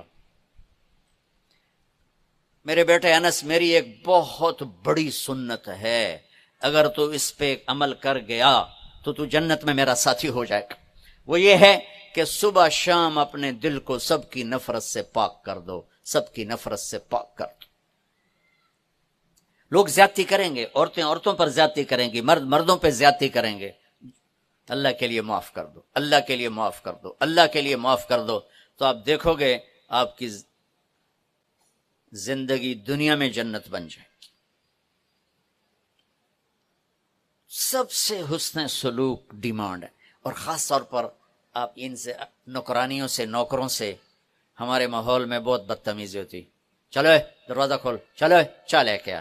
آپ یوں بھی کہہ سکتے ہیں پیارے چائے لے کے آ جاؤ، پیارے دروازہ کھول دو، تو غریب کا دل ایڈا بڑا ہو جائے گا۔ جب آپ یہ بیچارے غریب ہیں تو تمہاری مزدوری کر رہے ہیں نا، خوشحال ہوتے تو ہمارے پاس کیوں آتے؟ اور میرے نبی نے کہا جو غریبوں کو اپنے قریب رکھے گا اللہ اسے قیامت کے دن اپنے قریب رکھے گا۔ یہ بیگم صاحب کے ہاتھ سے پورا ٹی سیٹ ٹوٹ جائے، کہیں گے اوہ ٹوٹ گیا، اور نوکرانی کے ہاتھ سے پیالی ٹوٹ جائے تو حشر نشر ہو جائے گا۔ تمہارے اپنے ہاتھوں سے گاڑی چاہے تباہ ہو جائے، کہو گے اوہ ٹوٹ پوٹ گئی، اور ڈرائیور سے خراش بھی لگ جائے تو تم اس کی اگلی پچھلی نسلیں گالیوں سے برباد کر دو۔ میں ڈیرے میں بیٹھا تھا اپنے، تو ہمارا ایک لوہار آ گیا، اس کی 5ویں پشت ہمارے پاس کام کر رہی، 5ویں نسل میرے پاس آ کر نہ رونے لگا۔ میں پوچھا کی ہویا اللہ بخش اس کا نام ہے، بکھو بکھو، میں بکھو کی ہویا؟ اس کو ہمارے کسی کزن نے گالیاں نکالی تھی، اب کلچر ہی ایسا ہے۔ میرے بھائی اس نے اتنے درد سے کہا کہ مجھے اب بھی رونا آ رہا ہے، کہنے لگا مولانا صاحب غریباں دی نہ ماں ہوندی ہے نہ بہن ہوندی ہے، صرف زمینداراں دی ہوندی، ساڈی ہر ویلے عزت جڑی ہے برباد ہوندی پئی ہے، کدی ماں دی گال، کدی بہن دی گال، بہنا ماما تواڈیاں ساڈیاں کوئی نہیں۔ اس کے چند لفظوں نے مجھے رلا دیا۔ تو آپ سب وہ لوگ جن کے پاس ملازم ہیں، نوکر ہیں، آپ چناب کلاب کے ممبر ہیں، تو اللہ نے آپ کو رزق دیا ہے، دیکھو میں ہاں ان سب سے ہاتھ جوڑوں، اپنے نوکروں کے ساتھ بول میٹھا کرو، ان سے ڈانٹ ڈپٹ چھوڑ دو، ان کی خطاؤں سے درگزر کیا کرو، اللہ تمہاری خطاؤں سے درگزر کرے گا۔ میرے نبی نے کہا غریب کو قریب کرو، اللہ تمہیں اپنے قریب کرے گا۔ ہمارا یہ ٹھیک ہے، ہمارے نوکر ملازم بھی بددیانتی کرتے ہیں، میرے نبی نے کہا اپنے ملازم کو مارنا نہیں، پیٹنا نہیں، گالی گلوچ نہ دینا، اگر تمہارا کام صحیح نہیں کرتا فارغ کر دو، فارغ کرنا کوئی ظلم نہیں۔ ماں بہن کی گالی، اللہ کا عرش کانپ اٹھتا ہے جب ماں بہن کی گالی دی جاتی، اور پورا بازار گالیاں دے رہا ہے، چند ہزار پہ، چند لاکھ پہ، اور چھوٹی چھوٹی خطاؤں پہ نوکر نوکرانیاں ان کو ذلیل کیا جا رہا ہے۔ وہ بیچارے بھوک کی وجہ سے آپ کے سامنے سر جھکائے کھڑے ہوتے ہیں۔ اگر آپ لوگوں کے دلوں پر راج کرنا چاہتے ہیں، زبان کا بول میٹھا کر لیں، معاف کرنا سیکھ لیں، محبت کرنا سیکھ لیں، آپ کا سارے دل کا ڈیٹا آگے شفٹ، نوکر کی طرف بھی، بیوی کی طرف بھی، خامند کی طرف بھی، اولاد کی طرف بھی شفٹ ہو جائے گا۔ اور رشتوں میں سب سے عظیم رشتہ خامند بیوی ہے، اللہ کے واسطے اسے اپنی انا پہ قربان نہ کریں، یہ سب سے خوبصورت رشتہ ہے، سب سے عظیم رشتہ ہے، اور اللہ کی شان ہے سب سے کمزور رشتہ ہے کہ باقی کوئی رشتہ نہیں ٹوٹتا، اور یہ رشتہ ایک بول پہ ٹوٹ جاتا ہے۔ اس لیے آپ نے حضرت علی سے فرمایا کہ علی طلاق سے بچنا، جب طلاق دی جاتی ہے تو اللہ کا عرش کانپ اٹھتا ہے۔ میں نے ایک یونیورسٹی لاہور میں بیان کیا، تو بیان کے بعد میں بیٹھا تھا ان کے وی سی کے آفس میں، تو مجھے باہر سے رونے کی آواز آئی، تو میں نے کہا کیا ہوا ہے؟ کہا جی ایک بچی آپ سے ملنا چاہتی ہے، ہم روک رہے ہیں، میں بہت رو رہی ہے۔ میں خود باہر چلا گیا، میں نے کہا بیٹی کیا ہوا؟ کہا جی آپ سے بات کرنی، تو ساتھ ہی ایک چھوٹا سا کمرہ تھا، میں نے کہا آ جاؤ، بیٹھ گئی۔ کیوں رو رہی ہو؟ وہ کہنے لگی مولانا آپ عورتوں کے بڑے حقوق بیان کرتے ہیں، لیکن کبھی آپ نے طلاق شدہ لڑکیوں کے حقوق بیان نہیں کیے۔ تو مجھے ایک دم ایسے گولی لگی کہ واقعی میں ماں بیوی باپ بہنوں کے بیان کرتا تھا، طلاق شدہ، ایک دم مجھے حدیث نے آ کر ایسے مجھے کرنٹ مارا کہ میرے نبی نے، اچھا میں پہلے اس کے، میں نے کہا کیوں تمہیں طلاق ہوگی؟ کہا جی۔ میں نے کہا کیوں ہوئی؟ کہا جی میرا خاوند بہت اچھا تھا، ہماری آپس میں بہت محبت تھی، لیکن میرا سورا روز کہتا ہے مینو چنگی نہیں لگتی انو طلاق دے دے، مینو چنگی نہیں لگتی انو طلاق دے دے۔ ارے بھائیو، ہم اپنے بچوں کے ارمان کتنے پورے کرتے ہیں، چھوٹے چھوٹے ارمان پورے کرتے ہیں، اور جب سب سے بڑے ارمان کا وقت آتا ہے شادی، تو ماں باپ رکاوٹ نہیں اتنے نہیں ہومن دیں گے, اتنے نہیں ہومن دیں گے, اتنے ہی کرنی. اسی جٹ ہیں جٹاں نوں دیونی ہے, بٹ ہیں بٹاں نوں دیونی ہے, نٹ ہیں جٹ بٹ نٹ پتہ نہیں کتھوں کٹے ہو. ارے میرے بھائیو, نیکی دیکھو نیکی دیکھو, پیسہ نہ دیکھو, نیکی دیکھو.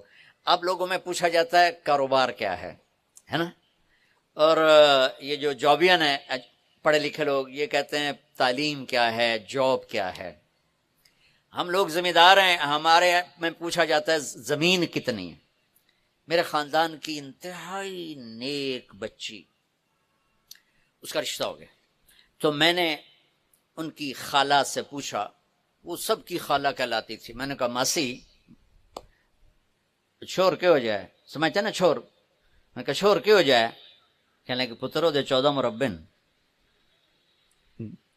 میں کی پوچھا ہے ماسی کی پہ آندھی ہے. میں کہ اب سننا, آپ بھی سنو غور سے. میں کہ ماسی دوبارہ چھوڑ کے ہو جائے کہ پترو دے 14 مربن. میں تیسری باری میں کہا ماسی میں زمینہ نہیں پوچھتا پیا چھوڑ کے ہو جا کہ پتر تینوں دسی تا جانی ہے 14 مربے ہور کی دساں. میں کہا مربیاں نال انہوں ٹورنا ہی یا بندے نال ٹورنا ہی, سال بعد طلاق ہوگی. بھائیو آدمی پیسے سے بڑا نہیں بنتا, مالدار بنتا ہے. عورت پیسے سے بڑی نہیں بنتی, مالدار بنتی ہے. بڑا وہ ہے جس میں صفات ہوں, بڑی وہ ہے جس میں صفات ہوں. تو ان رشتوں کو عزت دو. چھوٹا بننا سیکھو, اللہ بڑا کر دے گا. کسی سر نگو سی ٹہنی پہ رکھیں گے 4 دن کے, نہ بلند شاخ ہوگی نہ گرے گا آشیانہ. چھوٹا بننا سیکھ لو, اللہ بڑا کر دے گا. معاف کرنا سیکھ لو, اللہ عزت دے دے گا. درگزر کرنا سیکھ لو, اللہ ٹھنڈک پہنچا دے گا. اپنے نبی کی زندگی پڑھو, اپنی اولاد, اپنے بھائی. دیکھو ہمارے ملک میں بہنوں کو حق نہیں ملتا, حق دیا کرو. میں اس کو بیان کرتا رہتا ہوں, تو بہت سے لوگوں نے ماشاءاللہ اپنی بہنوں کو حق دیا. تو ایک دفعہ ایک ذمہ دار میرے پاس آیا, کہنے لگا جی تھوڑے بیان سن کے, اچھا ہمارے ہاں کوئی, ہمارے ذمہ داروں میں کوئی بہن اپنے بھائیوں سے باپ کی زمین کا حصہ مانگ لے تو اس کو وہ ذلیل کرتے ہیں کہ کوئی کتے کو ایسے ذلیل نہیں سمجھتا جیسے اس لڑکی کو ذلیل سمجھتا. اس سے بائیکاٹ کر دیتے. وہ عام طور پر جلی انگوٹھے لگوا کے پٹواری کو رشوت دے کے زمین اپنے نام لگا لیتے. تو میرا بیان سنا, ایک منڈی بہودین کا تھا, میرے پاس آیا, کہنے لگا میں اپنی بہن نو بلایا, میں کہا اپنا لے زمین لے لے اپنی. تو وہ کہنے کہ نہیں بھائی بس میں دے چھڑی, بس میں دے چھڑی. میں نے کہا اچھا میں تیرے نام کرا دیتا ہوں, اس کے بعد تم خوشی سے مجھے واپس کرو گی تو میں لے لوں گا. انہوں نے کہا ٹھیک. جب اس کا نام ہو گئی نا, کہ میں تو کر گیا. میں کہا ہن کی خیال ہے, دینی ہے کہ نہیں؟ میرے اپنے نکے نکے بال ہیں, میں کیوں دوں. بچیاں بہت قیمتی دولت ہے. میرے نبی کو اللہ نے بچیاں ہی دی, اور کیا میرے نبی نے ان کو محبت سے پالا. ایک حدیث یاد آ گئی, میرے نبی نے کہا یہ جو میرے مدینے کے صحابہ ہیں نا, یہ بڑے عالی شان لوگ ہیں. کس بات پہ عالی شان ہے؟ تہجد بڑی پڑھ دیں, روزے بڑے رکھ دیں. آپ سب سنیں, سسر بھی بیٹھے ہوں گے, ساسیں بھی بیٹھی ہوں گی, بہویں بھی بیٹھی ہوں گی. میرے نبی نے فرمایا میرے مدینے والے بڑے عالی شان لوگ. کس وجہ سے یا رسول اللہ؟ کہا یہ جب کسی کی بیٹی کو لے آتے ہیں نا بیاہ کے, تو بچی اپنے سسرال میں جا کے ایسے ہوتی ہے کہ اسے پتہ ہی نہیں چلتا میں سسرال میں ہوں یا ماں باپ کے گھر میں ہوں, اتنی محبت دیتے. اللہ کے واسطے اپنی معاشرت کو ٹھیک کرو, زبان کے بول محبت سے بھر لو, ان کو شہد لگا لو, گالیاں تانے طنز نکال دو. اللہ کے واسطے میں آپ کو نہیں کہتا ہوں اتنے نفل پڑھو, اتنے تہجد پڑھو, اتنے نفلی روزے رکھو, اتنے حج عمرے کرو. محبت محبت محبت, اس بول سے محبت پیدا ہوتی ہے, اسی بول سے نفرت پیدا ہوتی ہے. اولاد کو عزت دو, پھر عزت واپس آئے گی. یہ میرے نبی کا گھر, اور جہاں یہ ہماری بہن بیٹھی ہیں یہاں میرے نبی کی بیٹی کا گھر حضرت فاطمہ. 4 قدم دا فاصلہ ہے, آنا جانا کبھی کبھی نہیں, ہر روز یا دوسرے دن تیسرے دن. اور میرے نبی کا پروٹوکول کیا تھا بیٹی کے لیے؟ آپ زمین میں کبھی بیٹھے ہوتے تھے, کبھی آپ چیئر پہ ہوتے تھے, کرسی تھی میرے نبی کے گھر میں, کبھی آپ چارپائی پہ. جب جنت کی عورتوں کے سردار گھر میں انٹر ہوتی وہ دروازہ اور یہ میرے نبی بیٹھے ہیں تو آپ آگے نہیں آنے دیتے تھے، ایک دم کھڑے ہو جاتے اور بھاگ کے آگے جاتے تھے تیزی سے اور جا کر اپنی بیٹی کا ہاتھ پکڑ لیتے تھے، پھر ان کا بیٹی کا ہاتھ چومتے تھے، پھر ہاتھ پکڑے پکڑے پکڑے پکڑے پہلے بیٹی کو بٹھاتے پھر خود بیٹھتے تھے۔ ہمارا ہندو معاشرہ ہے، ہندوستان میں اسلام آیا عبادت کی حد تک، معاشرت کو ٹچ نہیں کر سکے، ہماری معاشرت ہندوانہ ہے۔ میں ایک دفعہ اپنے استاد محترم رحمت اللہ علیہ مولانا جمشید صاحب کے لیے شہد کی بوتل لے، اس لیے شہد کی بوتل 10 روپے دی آئی۔ میں نے کہا حضرت یہ آپ کے لیے ہدیہ لایا ہوں شہد۔ کہنے کہ کہاں سے لائے ہو؟ میں نے کہا جی میرے اپنے باغ کا ہے۔ سنو آپ، میرے استاد کہنے لگے تیرے باپ نے اپنی بہنوں کو زمین میں سے حصہ دیا تھا؟ تیرے باپ نے اپنی بہنوں کو زمین میں سے حصہ دیا تھا؟ یعنی اگر دیا تھا تو پھر یہ شہد لیتا ہوں، اگر نہیں دیا تھا پھر زمین ہی حلال نہیں تو شہد کیوں حلال ہے؟ میں کہا استاد جی اللہ کا شکر ہے میرے باپ کی بہن ہی کوئی نہیں تھی، بس 2 بھرا موجہ نال ونڈ لی آپس۔ کہنے لگے اچھا تیرے دادے نے اپنی بہنوں کو حصہ دیا تھا؟ میں نے کہا حضور میں اس کو پیدا ہی نہیں ہوا تھا، میں نے پتہ ہی کوئی نہیں، میں تو دادے نے ویکھیا ہی کوئی۔ تو کہنے لگا ٹھیک رکھنا، اتنی احتیاط، کوئی چور چوری کر جائے آپ تھانے میں رپٹ کرا دیتے ہیں۔ جن بھائیوں نے بہنوں کا حق کھایا ہوا یہ چور نہیں ہے؟ اس سے بڑی چوری اور کیا ہوگی کہ جس بہن نے اسی چھاتی سے دودھ پیا جس سے تم نے پیا، اسی پیٹ سے نکلی جس سے تم نکلے، اسی چھت میں پروان چڑھی جس میں تم پروان چڑھے، اور آج چند ٹکوں پر تم اپنی بہن کو ذلیل کر رہے ہو، کیسے نہیں دیونا؟ چھوڑ جاؤ گے ٹک ہرس و حوث کو چھوڑ میاں، مت دیس بدیس پھرے مارا، قزاق اجل کا لوٹے ہے دن رات بجا کر نقارا، کیا بدیا بھینسا بیل شتر، کیا گونی پلہ سر بھارا، کیا گیہوں چاول موٹھ مٹر، کیا آگ دھواں اور انگارا، سب ٹھاٹھ پڑا رہ جائے گا جب دلاد چلے گا بنجار۔ میں ہمیشہ معاشرت کو بیان کرتا ہوں کہ یہ ختم ہو چکی ہے۔ دیکھو میرے نبی کی حدیث سنو، آپ نے کہا ما تزوجت وما زوجت الا بوحی من السماء نزل به جبریل۔ دیکھو لوگوں میں نے شادیاں کی اور بیٹیوں کی شادیاں کی، پہلے اللہ کی وحی آئی پھر میں نے قدم اٹھایا۔ حضرت فاطمہ رضی اللہ تعالیٰ عنہ کا رشتہ مانگنے آئے ابو بکر، آپ نے انکار کر دیا۔ حضرت عمر رشتہ مانگنے آئے، آپ نے انکار کر دیا۔ تو عبد الرحمن بن عوف رضی اللہ تعالیٰ عنہ نے مولا علی کو کہا کہ آپ جائیں، آپ کا ہو جائے گا۔ کہنے لگے میں تو بہت غریب ہوں مجھے دے دیں گے؟ کہا ہاں تم جاؤ۔ تو آپ تشریف لائے، 21 برس عمر تھی۔ تو آ کر بیٹھے تو آپ نے پوچھا علی کیسے آئے؟ تو شرم کی وجہ سے بول نہیں سکے۔ پھر آپ نے خود ہی کہا لگتا ہے فاطمہ کے رشتے کے لیے آئے ہوگے؟ انہوں نے کہا جی۔ اب دیکھو وہی آ چکی ہے، جبریل آ چکا ہے کہ فاطمہ علی کے لیے آسمانوں پہ طے ہو چکی ہے، اور میرے نبی نے کہا انشاءاللہ انشاءاللہ، اللہ کے واسطے میری فریاد سنو، انشاءاللہ کہہ کر اٹھ کے چلے گئے۔ بیٹی فاطمہ جیسی ہو، باپ محمد مصطفیٰ جیسا ہو، اور وہیں بیٹھے بیٹھے ہاں نہیں کر رہا، کیوں؟ اور جبریل آیا بیٹھا جی اتنے ہی کرنا ہے، سبق دینا تھا۔ تو آپ گھر گئے، بیٹی کو بلایا کہ بیٹی فاطمہ علی کا رشتہ آیا، ہاں کر دو، ہاں کر دو۔ سبحان اللہ، جب جبریل آ چکا ہے پھر پوچھنے کی کیا ضرورت ہے کہ شادی بچی کی ہے، بچے کی ہے۔ اگر وہ کہتی کہ میں نے یہاں شادی نہیں کرنی تو اللہ کے واسطے بیٹیوں کو زندہ دفن نہ کرو، ان کی رعایت کرو، ان کے چھوٹے چھوٹے تم خواہشات پوری کرتے رہو، زندگی کی سب سے بڑی خواہش پر ان کو ذبح کر دیا۔ بیٹے کی ہر خواہش کو پورا کیا، اور جب اس کی شادی زندگی گزارنے کا وقت ہے تو اس نے اپنی زندگی گزارنی، اپنی پسند کی گزارنی۔ اپنی پسند کا اظہار کوئی نافرمانی نہیں ہے، بلکہ ہمارا انکار ظلم ہے۔ نہیں نہیں ایسی اتنے نہیں کرنی ہے، تو آرائی نہیں ہے، ایسی تو آرائیاں نہیں دیونی جب بڈھی ہو جائے۔ میں نے اپنے بچپن میں اپنے خاندان کی کتنی بڈھیاں ویکھیاں جنہاں دی شادی نہیں ہوئی، کیوں جی اسی باہر دیونی نہیں، اندر رشتہ کوئی نہیں، باہر دیتا کوئی نہیں، وہ اویں بڈھیاں مر گئیاں بغیر شادی۔ تو حضرت فاطمہ نے ہاں کر دی۔ تو پھر آپ باہر آئے اور کہا علی جاؤ لوگوں کو بلاؤ۔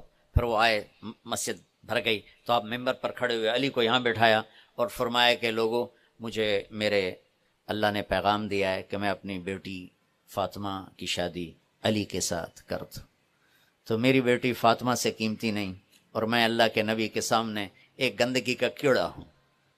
تو جب میرا نبی عظیم الشان ہو کر قاب قوسین او ادنا ہو کر بیٹی سے پوچھ رہا ہے، تو یہ سبق دے رہا ہے طارق جمیل کو، نعیم کو، آپ کو، ان کو، کہ پوچھنا کیوں ہے شرط؟ پوچھتے نہیں جا کے بچی قبول کر نہیں کرواتے؟ اگر وہ کہہ دے نہیں تو نکاح نہیں ہو سکتا۔ تو جس نے قبول کرنا ہے وہ کہتی میں یہاں نہیں کرنا چاہتا، نہیں ایتھے ہی کریں گے، ایتھے ہی کریں گے۔ قبول کا مطلب ہے میں نے اسے ساری زندگی کے لیے ہر کمی اور خوبی کے ساتھ قبول کر لیا۔ یہ لفظ اتنا ضروری ہے کہ اس کے بغیر نکاح نہیں ہوتا۔ جی اس سے بھی نہیں ہوتا، اس سے بھی نہیں ہوتا، میں نے قبول کیا، یہ کہنا پڑتا ہے۔ ہمارے گاؤں میں